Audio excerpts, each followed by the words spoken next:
restoran, pilih yang kira-kira pelayanannya enak tapi makanannya nggak enak, atau pilih yang makanannya enak tapi pelayanannya nggak enak. Lebih pilih yang mana kalau misalnya datang ke restoran?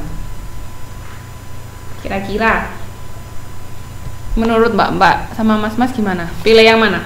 Satunya tuh restorannya makanannya enak pol, tapi pelayanannya parah, bikin kita sakit hati misalnya.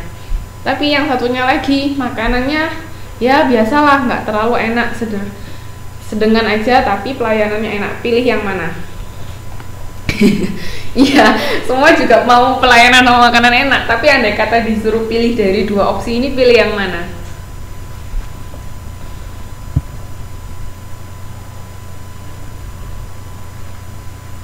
Pilih yang mana? Yuk.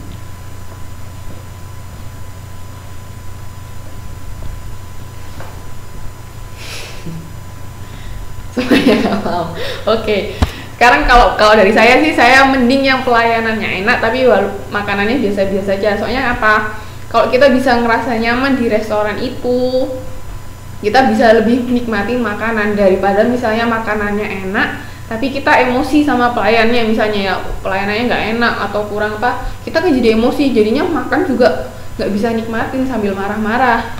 Kalau saya pilih yang pelayanannya enak, makanya itu orang sekarang rela membayar ekstra uang untuk mendapatkan kenyamanan. Jadi lebih milih sesuatu yang kita ngerasa nyaman, ngerasa enak buat kita.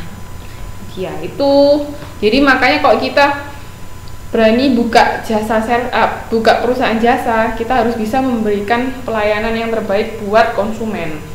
Jadi gimana caranya kita bisa memuaskan konsumen, oke?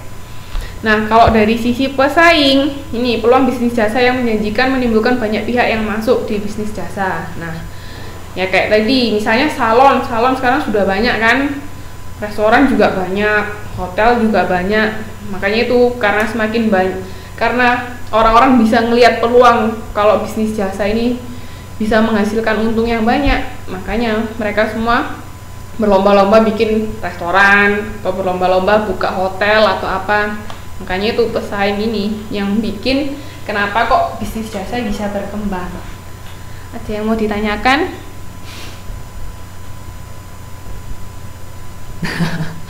Oke, ini juga bisa. Pertanyaan ini juga bisa, Mbak. Betul. Oke, ini pesaing gini ya. Ada yang mau ditanyakan untuk konsumen dan pesaing? Tuh, pertanyaannya Mbak Yusni juga bisa. Pilih bayar yang mahal atau yang murah? Tapi kalau yang murah atau yang mahal, kalau makanan sama pelayanannya enak, orang pasti milih yang murah, Mbak. Kalau ada yang murah bisa dapat enak dan bisa dapat pelayanan yang menyenangkan, pasti mau yang murah. Ya enggak? Ayo. Itu nggak usah dipertanyakan. Pasti di mana-mana kita pilih yang murah, betul. Nah, sekarang kalau teknologi, perusahaan jasa dapat menggunakan sistem informasi konsumen jadi kita kan sekarang teknologi berkembang kan, banyak nggak yang misalnya orang sekarang jualan di Facebook, orang di mana sosial media mana, misalnya Facebook, Twitter atau apapun. Nah, dari situ pemilik perusahaan jasa itu bisa tahu gitu loh.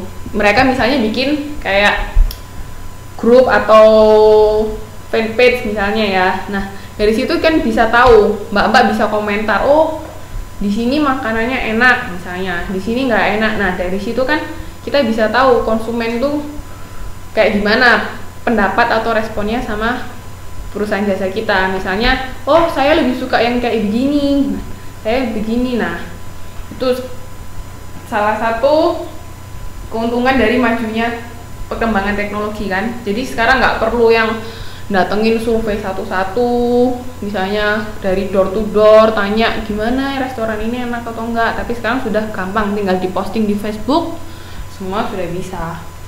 Oke.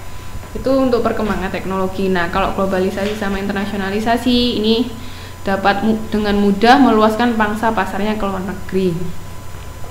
Ini padang.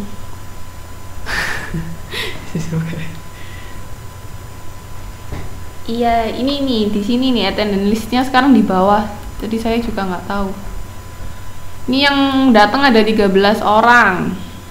Tapi kok yang ngobrol nggak banyak ya, yuk. Yang lain ini dengarkan atau enggak?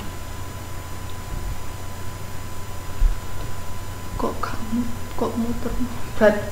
Mbak, mungkin sinyalnya kurang bagus. Gak apa-apa.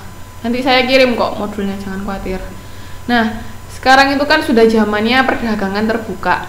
Jadi negara mana aja, misalnya mbak-mbak punya duit banyak, mau investasi, misalnya buka restoran di Taiwan kan bisa, mau buka restoran di negara lain bisa. Nah, itu keuntungan dari globalisasi sama internasionalisasi. Jadi kita dengan mudah bisa mengembangkan bisnis kita ke negara lain. Makanya itu kenapa kok jasa bisa berkembang cepat. Kayak tadi kan banyak cabangnya.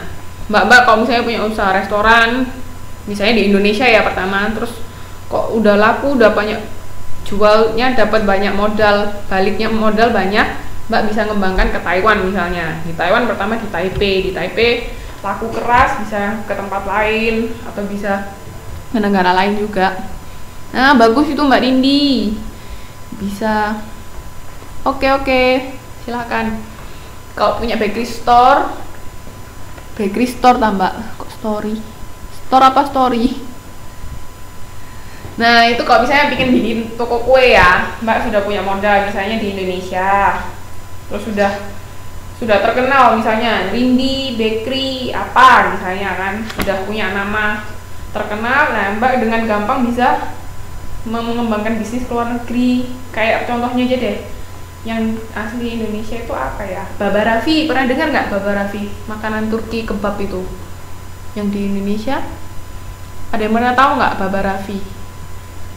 Ini itu kan sudah mulai meluaskan pangsa pasarnya ke luar negeri, nggak salah kemana tapi ya. Jadi kalau Mbak sudah bisa, maksudnya sudah bisa luas pangsa pasarnya tuh enak. Baba Raffi kebab Turki, pernah dengar nggak di Indo itu? Orang mana ya yang punya, Surabaya atau mana gitu?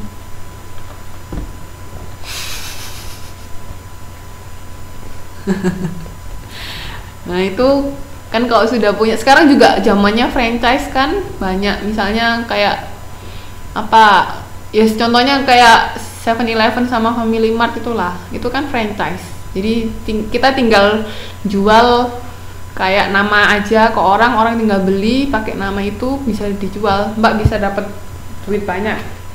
Sekarang banyak cara Mbak untuk berbisnis. Jadi kalau ada yang pengen punya bisnis, monggo dilaksanakan. Oke. Ya, sekarang Baba Raffi itu ini katanya teman saya sudah dicarikan. Baba Raffi itu asalnya dari Surabaya orangnya yang punya. Nah, sekarang sudah buka di Malaysia sama Thailand. Pengen nggak? Yo, nanti tadi Mbak Rindi Bakery. Dari mana? Mbak Rindi asalnya dari mana? Itu nanti bisa ekspansi ke Taiwan, ngalahin apa itu 85, apa yang toko roti terkenal di sini tuh 85 di, ya Allah aku lupa namanya. Nah, pokoknya begitulah. Lupa saya namanya. Dari Indramayu bisa mengekspansi ke Taiwan kan keren. Nanti bisa masuk acara TV misalnya. Mbak Rindi bisa mengembangkan bisnis ke luar negeri. Keren banget. Semangat. Oke. Nah, sekarang ini ekonomi. Tingkat inflasi. Tadi siapa ya yang jawab ekonomi modalnya sedikit? Nah, siapa tadi Mbak? Siapa ya? Saya kok lupa.